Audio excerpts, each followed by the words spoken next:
Oke teman-teman, jumpa lagi dengan saya Irfan.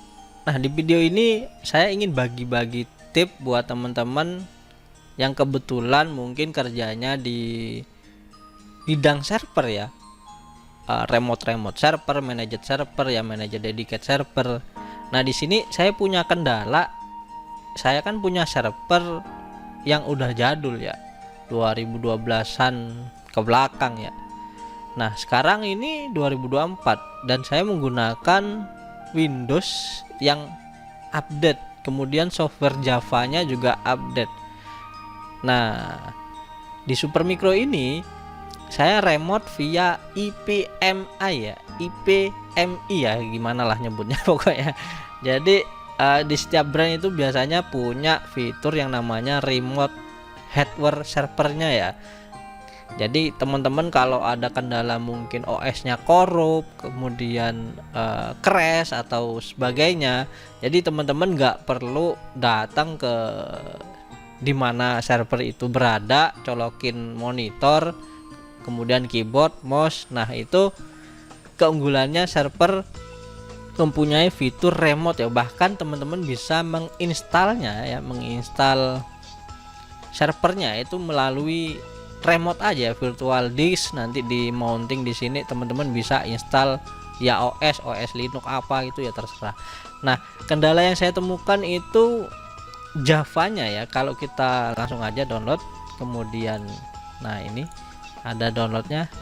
Kalau kita remote, kalau menggunakan Java versi lama itu biasanya langsung mau ya. Nah, kalau menggunakan versi baru itu ada error seperti ini ya. Jadi security-nya itu error ya.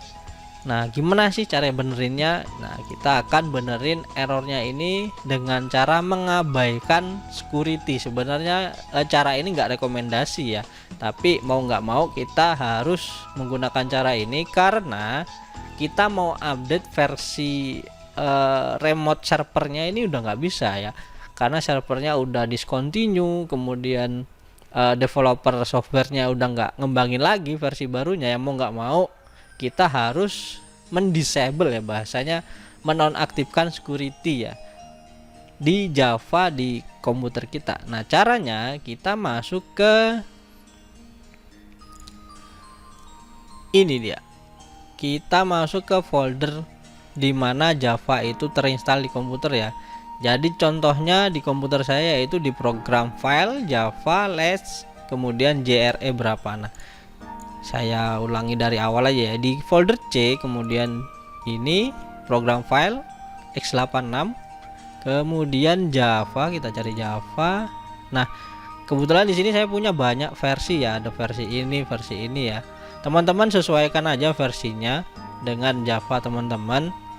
Nah, di sini saya menggunakan versi yang latest ya, gimana ya ngomongnya nih. Pokoknya versi yang terbaru lah pokoknya.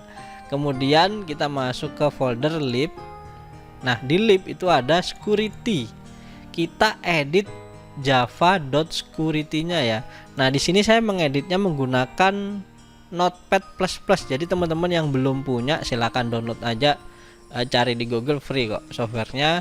Kalau udah download ya kita buka aja. Oke, ini udah kebuka ya. Nah, kita cari file yang bukan file, script atau tulisan dengan ya pakai find aja biar cepet, set kemudian find. Nah, cari jdk titik jar titik disable algorithm. Jadi teman-teman silakan ketik aja kayak gini, kemudian find ya, cari sampai ketemu baris ini ya, jdk jar bla bla bla bla. Nah, di sini kita akan disable security-nya ya, alias kita akan berikan tanda pagar di depannya. Ini artinya kita ingin abaikan security Java yang terbaru ya, agar kita bisa mengakses aplikasi Java yang jadul itu tadi. Nah, kalau udah kita save, oh ya, ini kita akan diminta ke administrator mode ya. Kita yes aja, nanti akan kebuka kembali. Dan jangan lupa di save lagi ya. Tadi kan kita save Ctrl S itu nggak mau karena dia minta permission atau hak akses admin ya, kita izinkan aja. Kemudian kalau udah ya tinggal kita coba lagi, kita download lagi.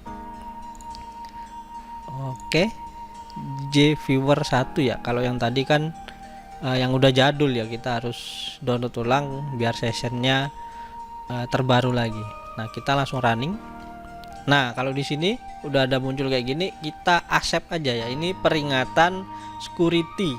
Jadi dia memperingatkan kita bahwa sebenarnya security server kita itu udah lemah atau jadul ya. Jadi kita running aja. Nah, ini udah bisa kita lihat, kita udah masuk ke bagian remote. Jadi teman-teman yang sering remote server tentunya sudah familiar juga dengan tampilan-tampilan seperti ini ya. Nah, di sini ya kita bisa login kayaknya di monitor ya, monitor PC ya. Nah, ini udah bisa login, kita bisa melakukan apapun dengan cara remote ya. Jadi nggak perlu teman-teman bawa keyboard mouse ke data center, bawa monitor. Nah, jadi cukup di remote aja, dari jauh, dari manapun teman-teman kerja itu bisa. Nah, oke, cukup gampang kan untuk memperbaiki Java yang terbaru agar bisa mengakses Java yang versi lama di server ya. Jadi intinya sih cukup mengedit file ini tadi ya, file java.security. Nah, saran saya kalau teman-teman udah selesai remote, kemudian filenya ini balikin aja lagi ya. Jadi komputer teman-teman tetap aman ya. Jadi teman-teman lakukan bypass security di saat teman-teman nge-remote server aja. Takutnya ya ada apa-apa nantinya ya. Jadi saran saya disable security-nya seperlunya aja ya. Kalau udah nggak perlu, teman-teman enable lagi atau aktifkan lagi dengan cara menghapus tanda pagar yang, atau balikin semula ya, seperti layaknya masih original tadi, kemudian di save. Nah, oke, mungkin sampai di sini tips simple dari saya ya. Semoga teman-teman yang kerja di bidang server, remote server, dengan tip ini terbantu jika mempunyai kendala yang sama. Bye bye.